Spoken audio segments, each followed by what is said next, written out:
Olá, estamos aqui nos estúdios da Swain TV. Me chamo Juliana Martins e vamos iniciar com o nosso podcast Premier Racing.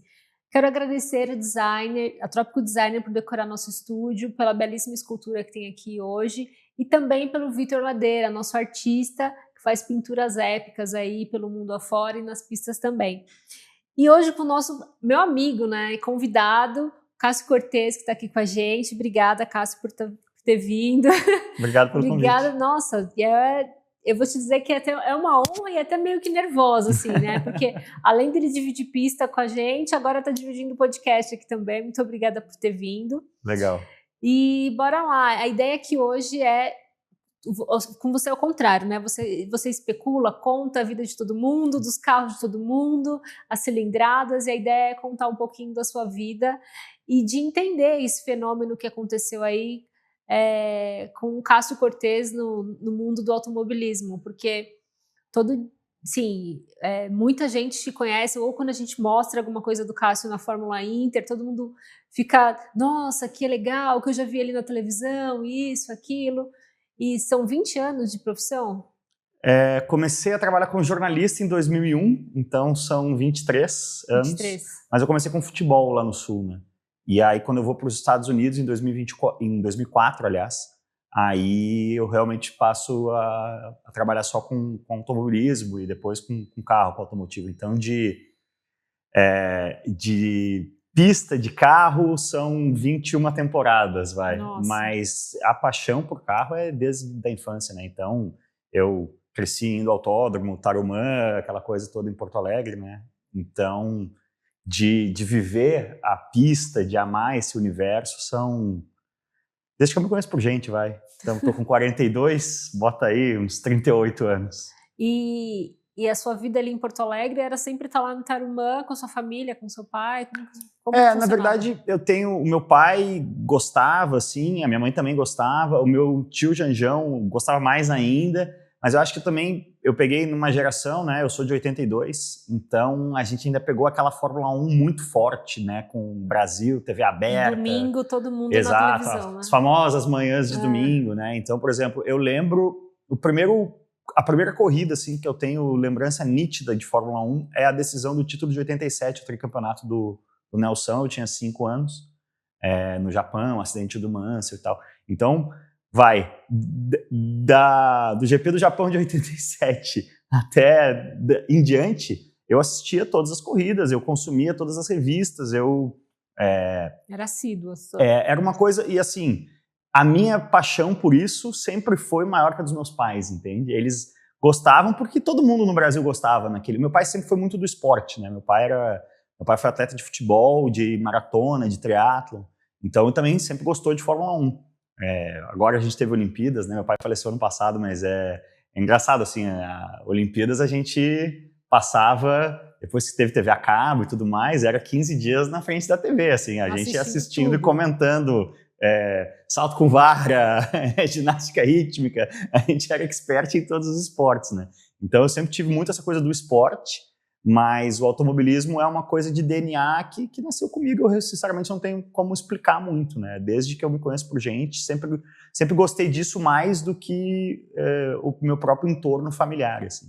Isso é bacana, porque isso coincidiu muito com a sua carreira, né? Por mais que você se desvencilhou em alguns momentos aí, volta pro mundo ao motor, volta para as 4 rodas. Na verdade, os meus pais, eles sempre frisaram muito, assim, essa coisa do você tem que fazer o que você gosta, trabalhar com o que você gosta. A minha mãe, ela era pedagoga, mas com pós-doutorado. A minha mãe era uma pessoa muito forte, assim, na área dela, que é a educação. Então, ela tinha como... Uma coisa que ela nunca falou, mas eu sempre saquei ao longo da minha carreira jornalística e tal. A minha mãe era uma jornalista frustrada, assim. A minha mãe parte dela queria ter sido jornalista. Então ela tinha muito orgulho, assim, da minha carreira de jornalista. Mas desde pequeno eu tive muito incutido isso, assim. Você tem que trabalhar com o que você gosta. Na minha casa nunca foi, tem que trabalhar com o que dá dinheiro, nada disso. A gente sempre teve uma condição confortável, na realidade brasileira, né? Meu pai dizia, a gente é classe média melhorada. Mas, por exemplo... Eu ser piloto profissional foi algo que nunca passou pela minha cabeça. Porque eu sabia que a minha família não tinha condições, ou que seria um sacrifício muito desproporcional, sabe? Eu nunca cogitei fazer meus pais passarem por esse processo. Então, eu sempre quis viver o meio do automobilismo, eu sempre gostei muito de filme, de música, de ler, de livro, de revista e tudo mais.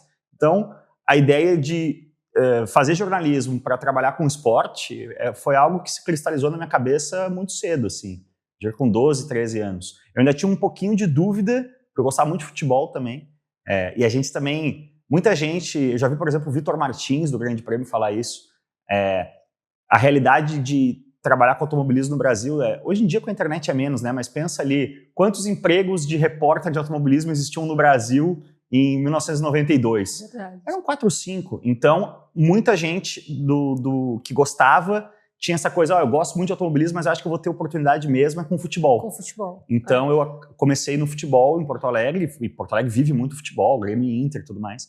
Comecei na TV Pampa. E você é gremista ou... Eu sou gremista, infelizmente. Tá difícil. Ser colorado é pior ainda, né?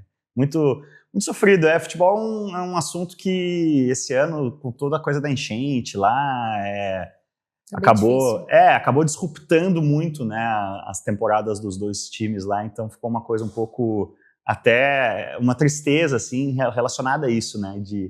Tinha tanta expectativa, né, que os times fossem conseguir alguma coisa. O Inter, principalmente, investiu muito esse ano, mas a enchente acabou com tudo, né? Os times ficaram sem estádio, sem CT, foi muito complicado. Enfim, aí voltando, a sua ideia era seguir no futebol? Não, na verdade eu sempre, eu sabia que em Porto Alegre eu não ia conseguir trabalhar com automobilismo, né? Mas também desde o início da faculdade eu tive muito cristalino que eu ia me formar e ia sair do Brasil, não queria...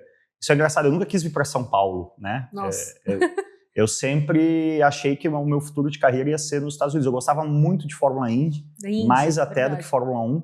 E pegamos ali, né, uma fase, assim como pegamos uma Fórmula 1 muito forte, mas eu peguei também uma fase muito daquela coisa do... Quando o Ayrton morre em 94, o plano real 1 para 1, né? A Fórmula Indy foi para o SBT nessa época.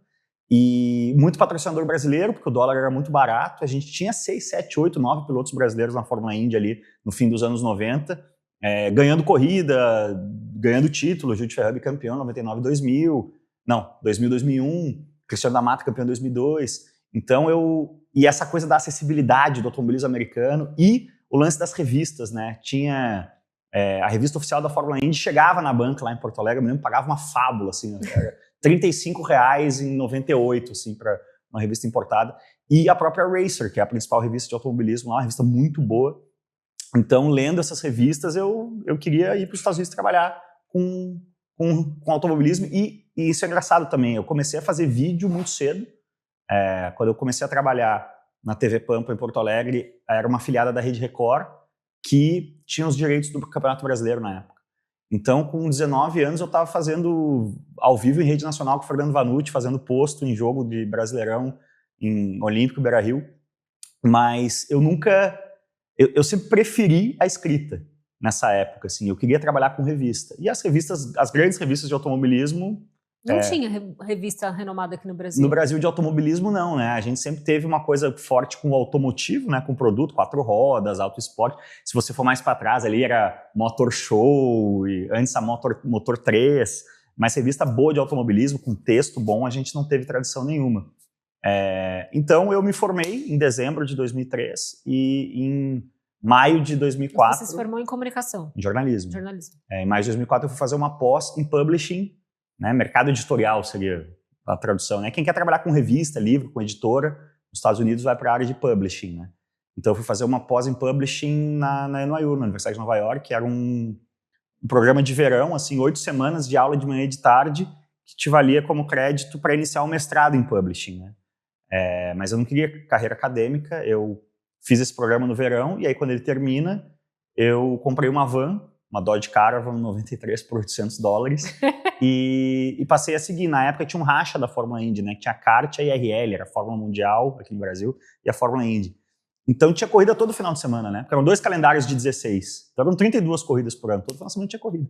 E aí eu fiz 40 mil quilômetros em 6 meses. Percorrendo as corridas. Onde tinha corrida, você estava indo assistir? Eu vivia como mendigo de segunda a quinta, indo, né, de um lugar, porque isso é outra coisa. O calendário de uma não respeitava o calendário da outra. Então era uma corrida da kart em Denver, e no final de semana seguinte era uma corrida da IRL em Dallas, e eu ficava vindo para cima e para baixo nos Estados Unidos, mas escrevendo para um site que existe até hoje, chama autoracing1.com, que no meu tempo de faculdade eu já mandava conteúdo do Brasil para esse cara, era tipo um correspondente no Brasil.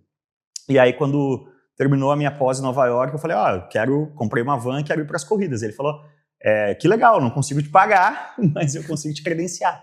Que é a coisa mais importante, na verdade, né? Uma vez credenciado, você entra ali. E era um site que, numa era antes de rede social, ele tinha ele estava na frente nesse sentido, né? No entendimento da psicologia humana. Ele tinha uma área de rumores, de fofoca. Então, qual piloto está indo para qual lugar, não sei o quê. É isso que é hoje o que acontece com a Fórmula 1, né? Com a rede social em geral, né? Mas então, todo mundo da indústria lia o site. Né? Era um site pequeno, mas os chefes de equipe da Indy, os assessores de imprensa da Indy, todo mundo lia. Então, meu nome ficou conhecido na bolinha ali. Você passou a ser o tititi ali. Não, porque eu não fazia isso, na verdade. O que eu fiz, como esse cara não era jornalista, ele não tinha texto, eu passei a escrever reportagens, textos, modéstia à parte, bons no site, que era uma coisa que não tinha. Então, meu nome, nessa bolinha ali da Indy, chamou a atenção da Racer, que fazia a revista oficial da Fórmula Indy e tudo mais. E aí, no fim de 2004, eles me contrataram, patrocinaram meu visto de trabalho. A Racer era da Indy? Não, a Racer é até hoje a principal revista de automobilismo. A Fórmula Indy contratava a Racer para fazer a revista oficial da Fórmula Indy também. Então, aí eu fui para Califórnia trabalhar na Racer. Eu era repórter da Racer, da IndyCar Magazine, né? Editava o site do Speed Channel na época, o canal de automobilismo, 100% de automobilismo que a Fox lançou nos Estados Unidos. Então, aí eu fiquei nessa vida aí até o meio de 2006. Depois das 500 milhas de 2006, eu voltei para o Brasil. E o que aconteceu para você voltar? Você continuou... Lá você não chegou a pilotar nada? Não, pilotei bastante coisa. Não profissionalmente, ou você pilotava... Na verdade, assim, como jornalista, sempre foi outra coisa que foi outro insight que eu tive no começo. Assim, já que eu não tenho dinheiro para ser piloto, como jornalista eu vou ter acesso à pilotagem, né? Então eu fiz muito... Quando o Acelerados começou, em 2014, eu fiz essa conta, eu tinha feito 13 cursos de piloto. Que como jornalista, né? O cara, eu tô com um curso novo aqui de pilotagem no gelo. Então eu ia para fazer matéria, né? Então eu fiz algumas corridas pontuais de kart, de Rotax, e fiz cursos de pilotagem sempre como jornalista. Isso nos Estados Unidos. Mas antes disso, foi outra coisa também. Como eu queria trabalhar no meio do automobilismo lá, eu não quis ir para fora sem ser um piloto certificado. Então, eu fui para os Estados Unidos em maio de 2004, mas em janeiro de 2004 eu vim para São Paulo, pela primeira vez como adulto, assim, eu tinha vindo para São Paulo só criança, fazer o curso do Roberto Manzini. Você já tirou sua carteira como piloto. Então, e é uma coisa que a galera às vezes nem se dá conta, né? Você ser um piloto certificado da CBA, você é um piloto FIA, né? Qualquer lugar do mundo você tem uma carteira de piloto para poder andar. Eu fiz a carteira de piloto justamente para poder guiar carro de corrida para fazer matéria, né? Sempre foi estar habilitado para poder, como depois, quando eu volto para o Brasil, aí eu entro na área de motorsport da Red Bull, mas por um tempo eu sou colaborador da Quatro Rodas, depois eu sou colaborador da Car and Driver por muitos anos. E aí eu faço muitas matérias, que além do curso de pilotagem, tem a questão do próprio carro de corrida, né? Por exemplo, sem gastar muito tutano aqui, carros de corrida que eu guiei para fazer teste para revista, né? O Porsche Cup, aqui no Brasil, o carro do João Marcelo na época, Stock Junior, Mercedes Challenge, o Sprint Race, quando virou V6. Então, eu tinha muita milhagem de carro de corrida como jornalista, né? Nesse período. Isso tudo na escrita. Isso você fazia, entendia o carro, guiava o carro e depois você traduzia isso na escrita. Fazer uma reportagem, era um repórter, né? As categorias queriam ser divulgadas nas revistas que eu escrevia. E a partir daí, foi 2006, você voltou para o Brasil. Uhum. E aí você entrou onde? Para onde você voltou continuou na área de revista? Não, na verdade eu volto para o Brasil em parte. Na verdade não, assim, eu voltei para o Brasil sem lenço, sem documento aqui para São Paulo, mas eu tinha um currículo muito forte, né? Eu tinha ficado 2 anos nos Estados Unidos escrevendo na principal revista de automobilismo de lá, então eu tinha um portfólio muito bom, muito bonito para um cara de 24 anos. Então eu cheguei aqui em São Paulo, de cara eu comecei a colaborar com a Quatro Rodas e eu me tornei um cara muito próximo da Red Bull nos Estados Unidos, porque eu peguei bem essa fase aí, 2004, 2005, que a Red Bull estava começando a investir muito em automobilismo. E hoje não, né? Depois que eu mudei de lado do balcão, eu saquei, né? Mas o automobilismo se você for numa sala de imprensa, hoje bem menos, mas se você fosse numa sala de imprensa da Indy ou da NASCAR em 2004, era um monte de tiozinho branco, barrigudo branco, assim. Então não tinha diversidade no automobilismo, né? Então apareci eu lá, um latido de 22, 23 anos. A Red Bull, por exemplo, tinha acabado de colocar o Scott Speed na Fórmula 1, né? O primeiro americano na Fórmula 1 depois de muitos anos. E era um cara de 21 anos, sei lá. Então, assim, pô, você quer fazer uma matéria com o Scott Speed para ser a capa da Racer. Você pode pegar o seu repórter veterano lá, o Robin Miller, que é um dos maiores jornalistas de automobilismo, que era colaborador da Racer. Você podia botar o Robin Miller para conversar com o Scott Speed e sairia uma matéria provavelmente melhor do que a minha. Provavelmente não, certamente. Mas seria algo diferente. Ele não ia conectar com o cara da forma que... perfil, né, ali. E quer ver uma coisa, por exemplo, essa matéria com o Scott Speed, que foi capa da Racer, eu passei o dia inteiro com ele. Ele e a namorada, entendeu? Não foi aquela coisa assim, vamos sentar e... conversar. Cara, a gente passou... Foi durante a corrida da Indy em Long Beach.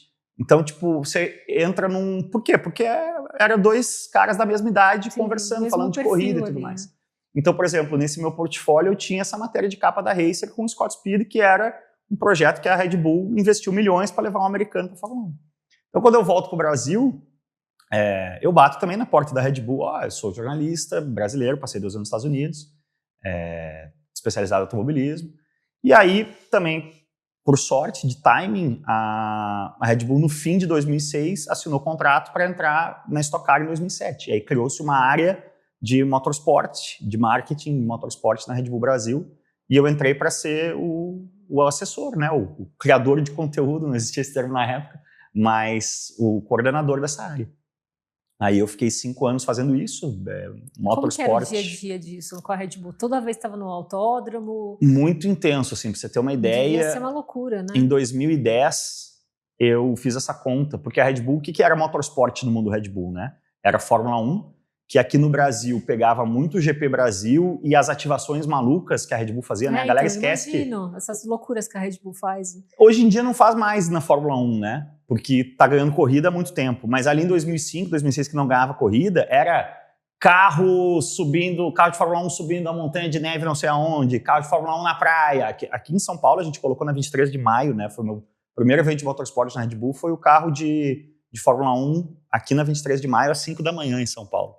Então, mas assim, pra você ter uma ideia do que era o mundo motorsport na Red Bull ali em 2006, 2007. O que a gente trabalhava aqui no Brasil na área de comunicação? Fórmula 1, com foco no GP Brasil e nessas ativações, a gente distribuía muito conteúdo, né, para as TVs. A TV era um negócio muito forte ainda. Né? Então, Fórmula 1, Stock Car aqui, que eram 12 etapas, um baita investimento, buscando título, tudo mais. 2 carros. 2 carros, equipe própria, né? A Red Bull entra assinando um contrato de cogestão com o Amir Nasser, e aí fica 2 anos na estrutura do Amir e depois pula para a estrutura do Andrés Mateis, mas no mesmo esquema. Tipo, a Red Bull ela não era um patrocinador, ela era uma cogestora da equipe. Né? Então, imagina, Fórmula 1, 12 finais de semana de Stock Car. A gente tinha o Air Race, a corrida aérea, né? Que teve 2 etapas gigantes aqui no Brasil, mas a gente fazia a cobertura do campeonato inteiro. O X-Fighters, que era o Mundial de Motocross Freestyle, também da Red Bull, e todas as outras propriedades de... Todas as outras ações que faziam. Não, e propriedades mesmo, né, que a gente tinha a oportunidade de ativar. Por exemplo, de novo, sem pensar muito, a gente fez um evento... O que eu fazia muito? Eu levava a imprensa brasileira para eventos de motorsport legais da Red Bull pelo mundo, entendeu? Eu me lembro de um que era um evento de motocross que era... que a Red Bull sempre teve essa coisa de muito criatividade no conceito do evento. Então, por exemplo, tinha um evento de motocross sem tem um nome isso em inglês que me foge agora, mas era uma pista de motocross sem salto. Era só aquela coisa do cara conseguir fazer o flow, sabe? Ali. Então, isso foi lá em Glen Helen, no norte da Califórnia, que é um dos templos do motocross. Então, você chamava a Globo e a Folha de São Paulo e a Duas Rodas e, sabe, levava uma galera para cobrir esse evento lá. Então, em 2010, entre março e dezembro, até hoje a nossa vida é muito assim, né? É uma calmaria ali, vai de 15 de dezembro a 15 de fevereiro, as coisas são calmas, e de março a início de dezembro é uma loucura. De março a dezembro, em 2010, eu tive 5 finais de semana livres. Nossa. Então era uma coisa muito, muito, muito intensa. Nossa, a Red Bull. E aí, até hoje, né? Tem a corrida, acho que foi na Brigadeiro esse ano, que eles descem com aquele monte de carro engraçado, cada um vem... Aquilo ali não é motorsport, né? Aquilo é o ladeira abaixo. Mas aí uma tradição. Passou nesses eventos grandes eu acabava envolvido também. Mas isso aí também foi um pouco mais da metade da minha trajetória na Red Bull, foi motorsport. Aí aquela coisa de mundo corporativo, né? Você também quer ganhar mais, né? Eu acabei sendo promovido e virei head de comunicação da Red Bull em 2011. Então, aí eu saí um pouco da linha de frente, né, do automobilismo, aí já era paletó, a gravata no escritório. Não, a Red Bull jamais, né? Mas era uma vida mais estratégica, né? Gestão de pessoas, gestão de verba, gestão de projeto, mas uma coisa bem mais corporativa, assim, não era mais um cara do campo, né, do automobilismo. Então, depois de alguns anos disso, essa ausência do campo começou a me incomodar. Né? E aí a pista também ficou um pouco afastada? Não, pior que não. Porque eu segui como colaborador de revistas, né? Então, por exemplo, nesse período de Red Bull, eu fiz quando a Red Bull terminou o Red Bull Ring lá na Áustria, onde hoje é a Fórmula 1, eles lançaram lá com pompa e circunstância, então tem uma escola de pilotagem lá. Então eu fiz essa escola de pilotagem com o KTM Crossbow, aquele carro de carbono que é muito legal. E eu segui colaborando, né? Eu fiz corridas de Veloci Cup lá no Sul. Eu fiz os cursos de pilotagem que a gente tinha, né? Na época, tinha da Audi em Curitiba, que era um curso CBA com o carro do DTCC, aqueles Audi A3, fiz esse curso. Fiz BMW Driver Training, fiz o Mitsubishi Lancer Experience, eu segui como um jornalista freelancer, né? Mesmo como gerente de comunicação da Red Bull.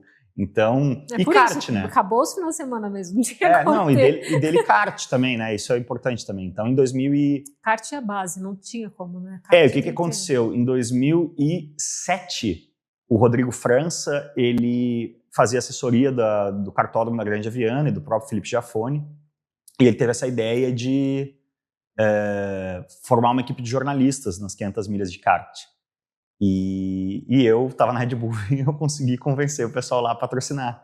Então, virou uma tradição esse kart de jornalistas, todo ano nas 500 milhas de kart. Então, teve um ou outro ano que não bateu a agenda, mas assim, de 2007 a 2015, são 9 500 milhas, eu fiz 8. E aí a gente corria, né? A 500 milhas, ela vive em função do campeonato da Pro 500, que é aquele kart carenadinho e tal. Então a gente fazia 3, 4 corridas de Pro 500 no ano e fazia as 500 milhas todo ano. Nunca de forma competitiva, né? Equipe de jornalista, mas... na verdade a gente chegou... Bate umas rodas ali. Chegavam a bater umas rodinhas ali. Porque o kart não tem muito mistério, né? Óbvio. O motor sorteado e tal, mas você não está tomando 1 segundo do Felipe Massa, você está tomando 6, 7 décimos, não tem de onde tirar mais. Então tem até umas circunstâncias engraçadas. Eu me lembro a primeira 500 milhas no Beto Carreiro, quando foi feito o cartódromo do Beto Carreiro, foi 2011 ou 12, a gente estava com um kart PCR, uma marca italiana. A equipe de jornalistas tinha um kart PCR, só tinham 2 PCR. Era o nosso, que era o kart marqueteiro, para gerar barulho de divulgação, e o nosso companheiro de equipe era um kart com o Felipe Nasser, e outros caras top de linha, kart feito para ganhar. Só que o PCR não era competitivo. O Nasser classificou, sei lá, em 15º, e a gente em 50º de 65 karts. Só que na chuva, o PCR ele tinha o entre-eixo menor ou maior. Eu sei que na chuva o kart acendia de um jeito maluco, assim. Então, nessa de 2012, caiu um toró depois de, sei lá, 40 minutos de prova, e o Nasser passou a liderar, e a gente veio vindo, e aí todo mundo foi parando, a gente chegou a liderar. A equipe de jornalistas liderou de PCR na chuva em 2012, acho que foi. Então uma a gente baita comemoração, então, né? Imagina. Sabia que era uma liderança efêmera, assim, mas a gente não passava vergonha, a gente sabia que com toda aquela bando de cobras no sentido antigo da palavra, né, de cara bom, que a 500 milhas cheio de cara, Fórmula 1, Fórmula Indy, a gente sabia que a gente nunca ia competir por nada grande, mas era sempre uma grande diversão. Né? Aí você lá como head da Red Bull decidiu, já bateu aquela vontade de novo de mudar os ares. Não, na verdade, fiquei 8 anos na Red Bull e isso é o começo do meu livro. Assim, em outubro de 2013, eu decidi que eu ia sair da Red Bull em fevereiro de 14. Porque, enfim, tinha encerrado o ciclo. E eu queria voltar a ser um jornalista de verdade, né? Eu queria trocar de lado do balcão de novo. E aí eu refleti longamente o que eu queria fazer da vida. E aí essa é a cena de abertura do meu livro. Eu decidi tentar trazer o Top Gear para o Brasil, né? Um programa que é a grande referência de conteúdo de audiovisual. Não sei quando vai ao ar agora esse nosso podcast aqui, mas dia 13 de setembro vai ser o último episódio do Grand Tour, né? Que é o programa que o Clarkson, o Hammond e o May, depois que saíram da BBC, foram fazer na Amazon. E agora eles estão, nas palavras do próprio Clarkson, estão muito velhos e muito gordos para seguir fazendo. Então, dia 13 agora de setembro é o último episódio. Mas era a grande referência de conteúdo automotivo, assim, para quem gosta. E aí eu comecei a tentar trazer. E eu plantei várias sementes, né? Eu cheguei a fazer com a produtora do Luigi Cane, a gente contatou a BBC, descobriu que custava 750 mil pounds por ano para licenciar a marca Top Gear no Brasil. Chegamos a fazer um piloto muito legal. Então, comecei a trabalhar ali com o Cane nesse sentido. Eu, com o Cacá Bueno, a gente propôs uma série para o Discovery, que saiu, que foi o Sonho do Mundial, que foi os bastidores da equipe, uma série que eu dirigi e roteirizei, que era os bastidores da equipe brasileira no Mundial de GT, que foi ao ar no Discovery em 2014 também.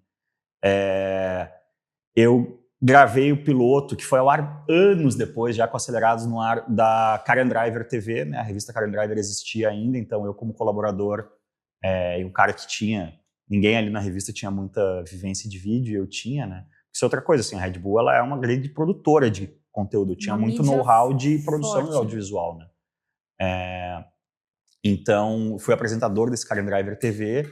Então, aí, foram 4 sementes, né, que eu plantei nesse sentido. E a quarta foi, justamente em janeiro de 2014, o projeto da NWB, que era, como eles definiam, a Globosat do YouTube. Vamos lançar a Globosat do YouTube. Que eram os mesmos investidores do Porta dos Fundos. Já tinham lançado Desimpedidos, que hoje é o maior canal de futebol do YouTube no mundo. E eles iam lançar um canal de skate com o Bob Burnquist, um canal de educação com o Fernando Gronst, um monte, assim, vão ser 10 canais. E um deles era um canal chamado Corre Aqui, que ia ser um canal dos bastidores do Rubens correndo de kart com os filhos. Que não teria dado certo, né, nesse formato. Mas eu vi aquilo, no dia seguinte eu falei com o CEO da NWB, olha, até brinco, né, primeira coisa, você não vai tirar R$1 da Red Bull, são concorrentes da Red Bull, né? A Red Bull ela é mídia própria, ela não patrocina conteúdos de terceiros, ou fora casos muito pontuais, muito específicos. Mas eu estou saindo e estou tentando trazer o Top Gear para o Brasil, e eu acho que com essa tua estrutura aí, um investimento por trás, a gente pode fazer um Top Gear Tabajara, com sérias restrições orçamentárias, e no YouTube. E essa é a gênese do Acelerados, na verdade. E aí foi o início dos Acelerados. E aí o Acelerados eu começo a sentar na mesa todo dia, a uma quadra daqui, na José Maria Lisboa aqui, a NWB estava incubada na Spray Filmes, a gente começa a trabalhar em 1º de maio de 2014 no Acelerados, e o primeiro vídeo vai ao ar em, se não me engano, acho que 28 de agosto de 2014. E aí foi na verdade, já a televisão foi um marco, né? Porque Acelerados foi para o SBT depois, um tempo? O Acelerados foi o primeiro programa de YouTube a migrar para a TV aberta no Brasil. Mas foi um marco, né? No mês de 2015. E a gente pegou... eu sempre acho assim, que tem na vida, metade das coisas é você ter sorte, né? Porque você tem que ser o cara certo na hora certa, né? Então, a minha trajetória é de muito trabalho, de muito esforço, mas eu vou para os Estados Unidos quando a Red Bull está começando a investir forte em automobilismo, crio uma relação com os caras lá, venho para o Brasil quando esse investimento da Red Bull no automobilismo vem para o Brasil também. Então, eu aí a gente pega... Eu entrei na Red Bull em 2006, o Brasil era o 15º mercado da Red Bull no mundo, vendendo 40 milhões de latas. Em 2012, 6 anos depois, o Brasil era o 4º mercado do mundo, vendendo 200 milhões de latas. Então, os meus primeiros 6 anos de Red Bull, o negócio quintuplicou de tamanho. Porque a economia do Brasil estava bombando, o pessoal parece que esquece disso às vezes, mas estava bombando, e o próprio setor de energético era uma coisa nova. Então, a gente ganhava mercado só convertendo pessoas que nunca tinham tomado energético a tomar energético pela primeira vez. É uma novidade, né? Então, eu peguei uma era de ouro da Red Bull Brasil. Nunca mais um negócio nenhum vai crescer, vai quintuplicar em 6 anos, né? Então, é isso. Cada ano a gente vendia mais, então tinha mais verba de marketing para fazer mais coisa legal. Então, também por ter pego uma fase muito boa da Red Bull, eu também fiz um network muito forte, fiz um portfólio muito forte, e estava nessa posição que, se nesse dia que o projeto da NWB foi ser apresentado lá na Red Bull eu tivesse doente, não tivesse ido trabalhar, não teria acontecido, né? Mas, assim, teria acontecido um dos outros, né? Eu plantei muitas sementes e, quem sabe, o próprio Top Gear Brasil até acontecido, ia arranjar um jeito de pagar esses 750 mil pounds por ano. Mas, por que eu estou dizendo isso? A gente pegou tanto acelerados, né? É o início da profissionalização do YouTube no mundo, né? E aqui no Brasil, o próprio Google comprou o YouTube por $1 bilhão e falei, e agora eu preciso monetizar esse negócio. E aí o Google promoveu muito uma curadoria, né? Um seeding de profissionalização do conteúdo. E a NWB, que é a controladora do Acelerados até hoje, fez parte disso. O Porta dos Fundos é o primeiro grande case de conteúdo profissional no YouTube no Brasil, né? Então ainda entrei no YouTube no momento certo, e a última coisa de ter sorte de timing, 2 coisas. Primeiro que a indústria automotiva no Brasil, os melhores anos da história foi 2012 e 2013. Então, quando a gente começa a fazer conteúdo no YouTube, as montadoras estavam com muita grana e uma coisa tipo, meu Deus, esse tal de YouTube aí, temos que fazer alguma coisa. E a única solução de conteúdo profissional era Acelerados, né? Tinha fila de espera não tinha fila de espera, mas o negócio ganhou tração. A NWB nunca botou a mão no bolso, assim, o investimento que eles tinham que fazer, eles não precisaram fazer porque o Acelerados... A gente vendeu o primeiro projeto para Jaguar no Acelerados no YouTube, antes do canal ir pro ar. Só com a gravação do primeiro dia, né, o primeiro vídeo do Acelerados é a volta rápida do Jaguar F-Type. Mostrando esse conteúdo para Jaguar, a gente vendeu o dia de aula para Jaguar, que bancou os primeiros 6 meses do canal. Assim. Nossa. E aí, a gente tem outra sorte que a TV aberta ainda era muito forte, né? Então, a gente vai matéria de dinheiro, a gente vai para o SBT em 2015 sendo muito bem remunerado. Assim, a gente vendia o conteúdo para o SBT e o SBT comercializava. Então, os primeiros 2, 3 anos assim, do Acelerados no SBT são anos de coisas que depois se tornaram inconcebíveis. Assim, a gente fazer viagem para fora com dinheiro bom, que a gente chama, né, dinheiro de produção mesmo. Não, vai para a Califórnia e fica aí 10 dias e volta com meia dúzia de vídeo. Por exemplo, em 2015 a gente foi para o Monterrey Historics, lá, Monterrey Car Week, entrevistei o Jay Leno, rolê de Rolls Royce para o Big Sur e tal, com dinheiro de produção mesmo, né? Então a gente ainda teve essa coisa, assim, o dinheiro da TV aberta também ajudou o negócio a ganhar tração muito rápido. Hoje não existe mais isso, né? Não. O Acelerados nem está mais em TV aberta hoje, por exemplo. E aí, passou dos Acelerados, e conta essa história do livro. 2013 você começou a escrever ele? Não, foi. O meu livro, na verdade, a partir de 2013? Não, meu livro ele é uma coletânea das melhores reportagens da minha carreira como jornalista de revista. Gente, dá uma olhada na Amazon. Movido a gasolina. Movido a gasolina, 150 páginas, né? Mais ou menos por aí. Acho que mais, acho que eu fiz questão de passar de 200 para não ter a sensação de estar enganando as pessoas. Muita história bacana do Cássio. Além do que vocês estão vendo aqui, tem muita coisa. São 20 anos de profissão. 20 anos. 22 de profissão. 23, na verdade. Muita coisa bacana para vocês entenderem de como tudo funcionava por trás ali, né? A gente só vê a imagem no final, mas toda aquela... O profissionalismo por trás trabalhando ali, Red Bull, Acelerados, tudo isso que aconteceu aqui no Brasil, claro, tinha o Cássio por trás ali ajudando. É um livro de grandes reportagens, né, na verdade. Como quando você é um jornalista... 4 rodas. Muita coisa para revistas gringas, né? Você propõe pautas. Talvez a minha reportagem preferida do livro seja da corrida de Jericos aqui, né? Que é a Fórmula 1 da Amazônia, no Jericódromo, né? Que é uma pista de lama. Não existe mais a corrida de Jericos, é outra... Nossa! Mas é uma coisa assim, a Red Bull tinha uma revista global chamada Red Bulletin, né? Então eu propus essa pauta. Olha só que história maluca. Na Amazônia, os caras fazem uns carros de madeira com motor estacionário e dá 40 mil pessoas no meio de um lamaçal vendo essa corrida. Então, são coisas que não tem... Quase nada do meu livro vem do período de acelerados ou mesmo desse lado corporativo da Red Bull, né? Ele vem muito do meu trabalho como um repórter freelancer para várias revistas. E então, que é o diferencial também, né? Porque um tipo de história de matéria dessa é matéria para um domingo à noite numa grande televisão. Por isso que, modéstia à parte, por isso que dá um livro gostoso, porque são grandes reportagens publicadas por grandes revistas, né? São textos ali que foram publicados na Road and Track americana, na Cycle World americana, no Red Bulletin global, na Car and Driver brasileira, na Quatro Rodas brasileira. Então são grandes reportagens de grandes revistas, né? Uma coletânea, só que é uma coletânea que eu amarrei com um início e um fim, né? Falando um pouco da minha carreira. Ali. E eu comento, né? Cada matéria tem um pouco de contexto pré e pós também para a pessoa não cair de paraquedas naquela história ali. Né? Então, quem quiser comprar na Amazon, como que é o nome? Movido a Gasolina. Movido a Gasolina, do Cássio Cortez. Dá uma olhadinha lá, tem uns resumos na internet, já dá para você entender um pouco de como é esse livro, vale a pena comprar. Vai ser bem bacana para quem realmente gosta de automobilismo, entender como que você também ali está começando, como que funciona a vida do pessoal aqui por trás das câmeras. Agora não, né? Agora tá sempre na frente das câmeras, no seu caso, né? Não, mas tem muito trabalho por trás. A gente passa bem mais tempo atrás do que na frente da câmera.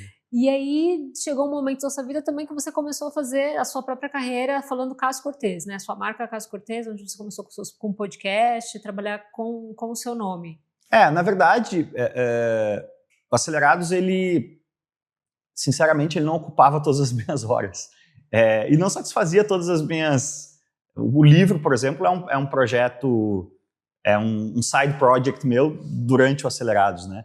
Durante a pandemia, que a gente teve aquele período todo sem poder gravar e tal, eu comecei a fazer um podcast de conversas longas, né? Que na época, como a gente fazia parte do Acelerados, não podia ter canal de YouTube próprio.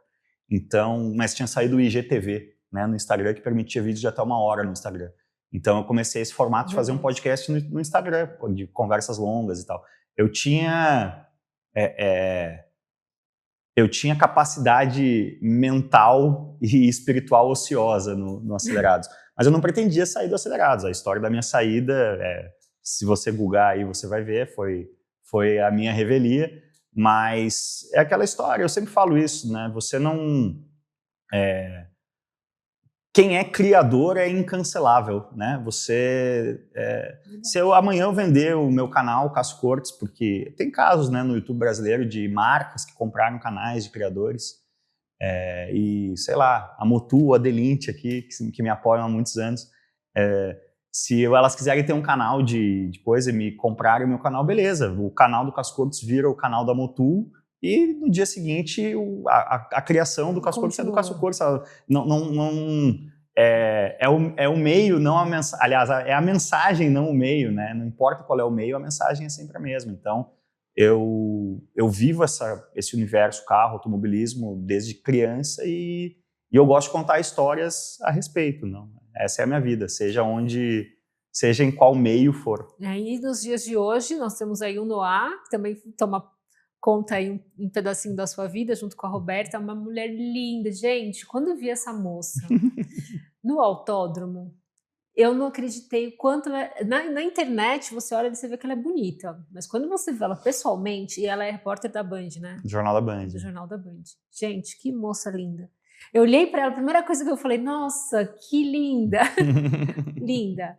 E agora tem o Noah, que chegou na vida de vocês, que é uma coisa fofa, maravilhosa, muito bem planejado e amorosamente executado aí. Lindo, gente, um bebezinho maravilhoso.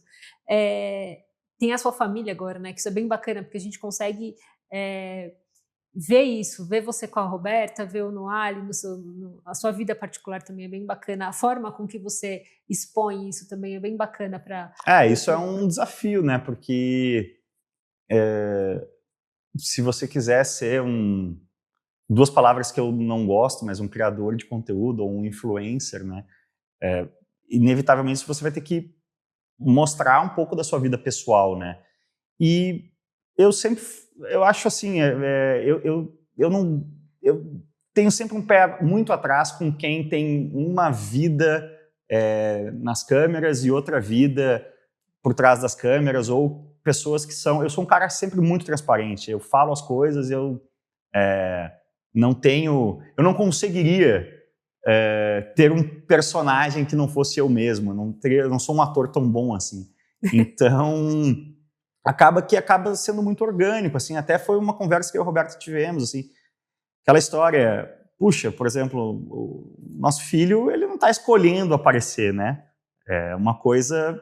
Verdade. Você pensa, mas, cara, é a nossa vida agora tem ele, não tem como a gente falar das nossas vidas sem ele aparecer, e se quando ele tiver uns 5, 6, 7, 8 anos, ele fala, pai, para com essa bosta aí de ficar ligando a câmera, a gente vai parar, mas por enquanto a coisa está acontecendo. Está funcionando. E aí me conta dessa parte agora da sua vida, você é a sua própria agência, né? Você coordena a sua carreira, você coloca o seu podcast, tem um podcast todas as quartas, é isso? Na verdade eu brinco que eu sou o epicentro de uma pequena constelação, né? Óbvio, se eu não for o epicentro da minha própria constelação, quem vai ser, né? Mas eu trabalho com muita gente, na verdade, e muitos profissionais bacanas, assim. O meu podcast, por exemplo, que é o Carro Cortes by The Lynch, ele é feito todas as quartas, 6 da tarde, ao vivo, lá nos estúdios da Live Sports, que é até parecido aqui com a Swain, uma produtora, um estúdio e muito focado em podcast ao vivo. E aí o João Pedro, o João Delarco, menino do interior, ex-acelerados, co-apresenta comigo. Eu trabalho muito com a Stage Filmes, do Pedro Espina, para fazer conteúdos mais sofisticados visualmente, né? O Espina é um baita de um cinegrafista e fotógrafo, um baita de um editor. Então, quando o conteúdo demanda uma estética mais refinada, eu faço muitas coisas com ele. Eu trabalho muito também com a galera do agora, atualmente, né? Porque a televisão, ela está vivendo um momento muito convoluto e ela não está morta, mas ela está um pouco baratinada, assim. Eu fiz quando eu saí do Acelerados, eu fiquei 1 ano e meio no Automais, né, na televisão, então eu fazia muitos conteúdos de parceria com o Automais. Agora o Automais não está mais na TV, já faz um tempo, eu parei de fazer coisas com o Automais, mas hoje eu faço algumas coisas, né, a gente está num projeto que foi ao ar no programa do João, na Band, que é o TV Supermáquinas, que vai acabar indo ao ar em algum lugar de algum jeito, mas é com o Bruno Krauscher, que é outro cara que foi editor do programa do Faustão durante anos, é um baita de um editor, um baita de um cinegrafista. Então, dá para você fazer tudo sozinho, assim, mas não vai ser o seu melhor, né? Eu acho que trabalhar com pessoas boas, e não só boas de trabalho, de competência, que isso é difícil de achar, mas é menos difícil de achar do que pessoas que tenham a vibe certa, que sejam sorridentes, que gostem de estar ali, entendeu? Então, isso é uma coisa que eu valorizo muito, porque isso gera um trabalho de qualidade no fim, né? O fato de estar todo mundo ali empenhado, né? Empolgado, feliz de estar ali, né? Eu, em 2022, né, teve o Rally dos Sertões do Centenário, que foi uma loucura, do sul a norte do Brasil, né? Foi de Foz do Iguaçu até o Pará, 12, 13 dias, guiando 1.000 km por dia, e eu fiz uma espécie de mini documentário para Mitsubishi. Então a equipe era eu, um cinegrafista e um editor, todos eles também motoristas, né? E era o próprio João, que faz o podcast comigo, e o Renato Durans, que é cinegrafista, até hoje faz muita coisa com Acelerados também, mas eu brinquei com eles assim, cara, qual foi o meu critério de escolha para vocês estarem aqui? Pessoas que eu aguento ficar 1.000 km por dia dentro de um carro, né? Porque A gente já fez tanta coisa nessa carreira, assim, você cai em algumas coisas, e a pior coisa, uma coisa que eu falo pouco em público, mas em 2017 eu fiz o trekking do acampamento base do Everest, né? Eu sou um cara que eu gosto muito da montanha, agora não tenho tempo e também não tenho dinheiro com filho, mas eu durante 4, 5 anos fiz uma viagem de esqui para neve todo ano, né? Porque eu gosto dessa coisa da montanha, da natureza, que é uma das coisas que eu tento encaixar nesse período dezembro a fevereiro, né? E essas coisas assim, por exemplo, você está numa expedição de 15 dias no Everest, se tiver uma equipe ali de 10 pessoas, se tiver um cara chato, estraga a experiência de todo mundo, entendeu? Então, você saber se cercar das pessoas certas e depois de uma certa idade e de uma certa condição, você poder se dar o luxo de não se meter nos rolês errados com pessoas erradas é um grande aprendizado. Assim. Em falar em rolês, vocês, por favor, olhem lá na Fórmula Inter, no Cássio Cortez, tem vídeo dele pilotando Fórmula Inter, sensacional, tem várias guiadas legais, tem várias ultrapassagens bacanas, e dá uma olhadinha lá que tá bem bacana. Ainda tem campeonato ainda até o final do ano, hein? E eu tenho uma questão assim que todo mundo me pergunta, principalmente no Instagram da Fórmula Inter, eu acredito que deve acontecer isso muito com você. Como que faz para conseguir chegar, né? Assim, eu vejo que você fala muito de sorte, mas eu vejo que por trás não, na frente tem muito trabalho, tem muita dedicação, tem muito estudo, principalmente uma pessoa muito curiosa, né, para querer entender como tudo funciona. Eu vejo ali que você foi bastante estrategista aí por mais que eu fale que foi sorte, mas teve bastante estratégia aí de carreira para você estar onde você está hoje, com os parceiros que você tem hoje, Motul, Delinte, os estúdios, todo mundo te apoiando. Você participa da Gold, né, de algumas corridas aqui bem bacanas no Brasil. Esse pessoal aqui que está começando, o que você fala, assim, o que você pode dar de dica para eles? Eu sei que é bem difícil, né, mas... Sobre a sorte é importante, né? Essa frase, eu sei se é do Tiger Woods, eu acho que é uma frase clássica, né? Quanto mais eu treino, mais sorte eu tenho. Mas eu acho que, assim, o automobilismo, ele, por mais que a gente... Vou dar um passo para trás. Praticamente nada hoje não é nicho. Tudo é nicho. A mídia está muito fragmentada. Né? Então você olha, nossa, a Fórmula 1 está bombando, Drive to Survive, não sei o quê. Cara, se você somar a audiência de todas as corridas da Fórmula 1 no Brasil, não dá um episódio do Big Brother. Né? Que é uma das raras coisas que ainda são... acho que o Chico Barney fala isso, as fogueiras, né? Quais são as pouquíssimas fogueiras que todo mundo ainda se reúne em torno, ou a maioria das pessoas... Agora a gente teve outra, Olimpíadas, né? Mas não existe mais isso, é tudo muito fragmentado. Então, dentro da nossa bolha, a Fórmula 1 parece grande, a Fórmula 1 é muito pequena. Sai aqui, a gente está na 9 de julho, aqui, Avenida de São Paulo, sai aqui para a galera perguntando quem é Carlos Sainz, 85% das pessoas não sabem, 90% não sabem. Então, assim... Dentro dessa realidade, quando o automobilismo era uma coisa muito massiva, a mídia aberta, a TV aberta era uma coisa que qualquer coisa que você botasse na TV aberta atingia 50 milhões de brasileiros, existia aquele patrocínio clássico, né? O cara comprava um carro de corrida como quem compra um outdoor. Peguei a minha marca ali, Armarinho, Zezinho, botei do lado de um Opala ali na Stock Car, e quando aparecer a Stock Car na TV aberta, 1 milhão de pessoas vai saber o que é o Armarinho Zezinho. Isso não existe mais há muito tempo. Há muito tempo, a venda de patrocínio no automobilismo está diretamente ligada ao que você tem para entregar para esse patrocinador. E para entregar literalmente, né? Então, a gente vê muito no automobilismo brasileiro os patrocínios de business to business, né? Então, vou citar aqui eu corro no Paulista de HB20, parceria com o Agostinho Ardito, que tem uma fábrica de embalagens plásticas. E ele tem um cliente lá que fez um pedido e eles fizeram um acordo e nessa nossa negociação aqui, uma das entregas vai ser o carro de corrida. Então a gente tem muito esse tipo de patrocínio no Brasil que está muito mais acessível, evidentemente, a quem é empresário, né, e consegue integrar isso com os seus negócios. Eu diria que a grande maioria dos patrocínios no Brasil é desse tipo. Aí a gente tem um Olimpo muito estreito, muito no topo, que são caras que realmente têm uma dimensão muito grande ou um resultado de pista muito grande E são patrocínios esportivos puros, né? Vou citar aqui Felipe Massa com a Petrobras, Paulo Brax. Porque é o cara ex-Fórmula 1, que todo mundo sabe. Eu falei que 85% não saberia o Sainz, o Felipe Massa é o contrário. Se eu descer aqui, 95% das pessoas sabem quem é o Felipe Massa. Então, óbvio, o Felipe Massa entrega resultado, mas aí é um cara que ainda não foi campeão da Stock Car, né? Mas é uma imagem, todo mundo sabe o que significa Felipe Massa, né? Velocidade, performance, tudo mais.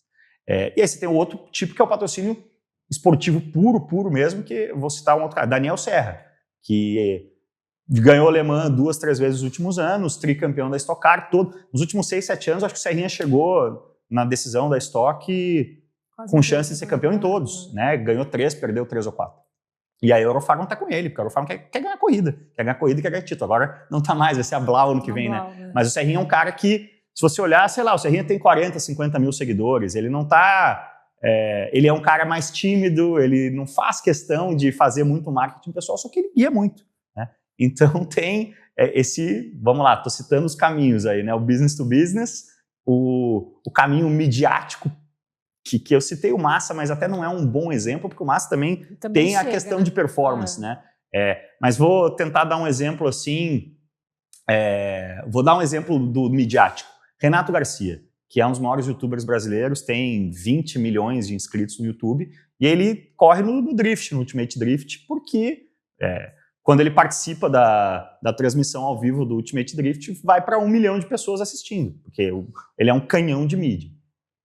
Aí você tem vamos lá então, business to business, midiático, o esportivo puro, que também é acessível a 0,001. O cara tem que ser muito, muito talentoso. Você tem que ser um dos 5 ou 10 melhores pilotos do Brasil para ter acesso a isso. E a quarta categoria, que é a categoria na qual eu me enquadro, eu resumo com o que eu posso fazer por você hoje, né? Tem pessoas que... E aí existem várias formas de você entregar. No meu caso, eu entrego histórias e eu entrego conteúdo, né? A Motul faz muito bem esse trabalho, né? Quem é o head de marketing da Motul hoje é um cara que também é ex-Red Bull, o Luan, um abraço, e ele implementou uma estratégia muito parecida, né? Então a Motul, ela conta suas próprias histórias nas suas redes. A Motul, ela é uma importadora tem fabricação nacional também, mas quem é que concorre com a Motul, né? São as grandes petroleiras do mundo. A Shell, aqui no Brasil, né, marcas nacionais, a Petrobras, a Ipiranga. Cara, o maior Instagram de lubrificante do Brasil é o da Motul. Por quê? Porque está contando as melhores histórias. Apesar da Motul ser uma empresa que fatura 1% do que as principais concorrentes delas, que estão em áreas, estão em combustível, estão em gás, estão em um monte de outras áreas, tem muito mais dinheiro, mas não tem a sensibilidade de entender que a rede social vive de histórias. Então eu sou um cara que, junto com vários outros embaixadores lá na Motul, ajuda a contar as histórias da Motul. É isso que eu entrego para a Motul especificamente, usando aqui como exemplo. Mas tem casos assim, cara, a gente ouvia muito, nos Estados Unidos tem muito essa expressão assim, deixa eu tentar pensar um nome aqui. Essa é bem para quem é aficionado. O Jack Harvey é um piloto que está na Fórmula Indy há uns 6, 7 anos. Nunca ganhou uma corrida, nunca faz nada demais, agora está andando na Dale Coyne lá atrás. É um piloto, assim, no sentido correto da palavra, medíocre, né? O que é medíocre? É o cara que está na média. Ele não é o talento dele, não é o resultado esportivo. O que ele é? Good with sponsors, é a expressão que se usa nos Estados Unidos. É aquele cara que certamente vai lá no hospitality e tira foto com todo mundo, e aí depois termina a corrida, tem que levar os clientes para fazer uma volta rápida no carro de 2 lugares, ele vai, e aí na quinta-feira da corrida tem a inauguração da mais uma filial da loja do patrocinador em Cabo Bro, ele tá lá, né? Então, você ser um ativo disponível para o seu patrocinador fazer ativação é uma das formas de você entregar algo, né? Porque, no fim, o automobilismo, assim, ele é um esporte que existe Quando você fala de Fórmula 1 hoje, a gente está falando ali de um grid que tem 10 caras incontestáveis. são os 10 melhores pilotos do mundo, são os 10 primeiros da Fórmula 1 ali. Aí você tem, historicamente, aí você tinha aqueles caras que eram caras que assinavam um cheque e andavam, né? Pegar história recente aí, Mazepin, Latifi, né? Isso não existe mais na Fórmula 1, porque todas as equipes hoje são rentáveis. Não precisa mais, a equipe não precisa mais vender uma vaga. E a gente tem a questão da superlicença, precisa ter os 40 pontos de superlicença para andar de Fórmula 1. Mas assim, vamos pegar os 5 piores do grid hoje. O Joe, o Magnussen, o Sargent, que foi demitido essa semana aí, mas vamos manter ele. Quem mais aí? Enfim, pega os 4, 5 últimos do grid da Fórmula 1, eles são pilotos excelentes, excelentes. Mas do mesmíssimo nível deles, no mundo, tem 100. Tem 100. Então, assim, por que são aqueles 5 que estão ali e não os outros 100? Por causa do que esses caras estão entregando. E aí cada caso vai ser um caso. Bottas, né? Ele tem uma peculiaridade diferente de entregar as mídias. O Bottas, você vê que eu falei dos 10 melhores e os 5 piores. O Bottas está em outra categoria, né? O Bottas, ele tá entre o 11º e o 15º aqui, que são caras muito bons, mas que não são superstars, né? O Bottas é um cara que tem 10 vitórias em GP. O Bottas é um cara que largou na frente do Hamilton 20 vezes. Mas é um cara que ele mesmo sabe que os melhores anos da carreira dele já passaram. Né? Mas é isso, o Bottas criou esse personagem de... O Bottas vai ser, se amanhã... Ele ainda tem chance de renovar com a Audi, né, do jeito que está o mercado, mas se ele não conseguir ficar na Fórmula 1, ele vai ser um influencer, né? Ele criou esse personagem. Mas eu penso assim, por exemplo, você pega esses caras cujo talento não justificaria sozinho estarem ali. O Joe abriu as portas do mercado chinês para a Fórmula 1. O Sargent foi uma tentativa da Williams de abrir as portas do mercado publicitário americano. Quem mais eu citei aí? O Magnussen foi o que é também, né? Aí uma coisa esportiva. A Haas estava com um piloto jovem fazendo um monte de porcaria. Não, mete um cara experiente aí só para não fazer cagada, né? Então, às vezes, você ser o cara... Eu vou dar um exemplo, assim, eu mesmo, né? Eu acabo sendo muito convidado para correr de dupla em categorias aí. Tô correndo na HB20 em dupla com o Agostinho, mas lá eu tenho apoio da Motul. Mas, por exemplo, esse ano eu fiz uma corrida de Fórmula Evo lá com o Antônio. O que eu tenho, né, como um cara que é piloto CBA desde 2004 e que não tem um ego que precisa ser satisfeito por mais nada dentro da pista, já fui campeão da Sprint Race, já fiz muito mais automobilismo que eu achei que eu ia fazer. O cara que me chama para andar, ele sabe que ele vai aparecer nos meus canais e que eu não vou fazer cagada. Eu não vou, óbvio, automobilismo sempre você pode acontecer alguma coisa, né? Mas eu vou lá, eu não vou bater em ninguém, eu não vou correr nenhum risco desnecessário. Em inglês se chama safe pair of hands, né? É o par de mão segura. O Magnussen foi isso, né? É uma forma de você também fazer uma carreira no automobilismo, sendo um cara consistente, né? Então, enfim, a quantidade de caminhos é infinita. Tem que se enquadrar e se encontrar no seu caminho. Exato. Todos são muito difíceis, né? O automobilismo sempre vai ser um esporte de largada caríssimo, né? Então, a grande luta é quem vai pagar essa conta, né? O que você tem para entregar para quem for pagar essa conta. É isso, essa é a equação. Então, gente, a gente já está terminando aqui o nosso Premier Racing. Entra na Amazon, procura o livro do Cássio Cortez. Segue o nosso canal lá, youtube.com/CássioCortez, se inscreve lá. Movida a Gasolina, o nome do livro? Movida a Gasolina, o livro. Movida a Gasolina. Instagram, Cássio Cortez. @Cássio Cortez. YouTube. Meu nome também, Cássio Cortez, youtube.com/Cássio Cortez. Conheçam um pouco mais aí do Cássio, entendam bacana o trabalho que ele está fazendo no mercado de automobilismo. Acredito que 40 anos, tem bastante tempo aí de trabalho, para muita categoria para fomentar, muito piloto novo para apresentar, muitos carros novos que irão chegar e o Cássio vai estar lá na frente apresentando para todo mundo. E nossa, eu tô muito feliz por você estar aqui com a gente. Eu estou muito agradecida por todas as vezes que você nos ajudou na Fórmula Inter, que você foi nosso coach, que foi instrutor. As pessoas iam lá, a gente tinha a gente tem a lista de espera para o próximo treino. A pessoa já perguntava, não, vai estar o Cássio, então eu já quero ir lá, quero tirar uma foto e tal. Então isso foi muito importante para a gente, é muito importante essa imagem que você o que você colocou no automobilismo, essa credibilidade é muito importante, tanto para a gente que é a categoria, tanto para quem é na parte de mídia, isso é sensacional, porque hoje, aqui no Brasil, a gente tem poucas imagens assim, né? Que a gente pode realmente contar. Eu posso dar meu carro para você, eu posso te chamar aqui no podcast, e eu sei que não vou ter esse problema, mas isso faz uma baita diferença para quem está lá assistindo e para quem é nosso fã. Então, obrigada mesmo por ter vindo. Sigam o Cássio e acompanhem ele também andando com a gente lá na Fórmula Inter, hein? Tem muita coisa ainda para rolar lá. Show, legal demais. A Fórmula Inter é uma categoria muito bacana, né? O carro é muito prazeroso de guiar e o ambiente que vocês criam lá, o trabalho de vocês é muito sério, então eu torço muito aí pela Fórmula Inter e vamos tá sempre junto nessa parceria. Obrigada, Cássio. Até mais, gente. Tchau, tchau.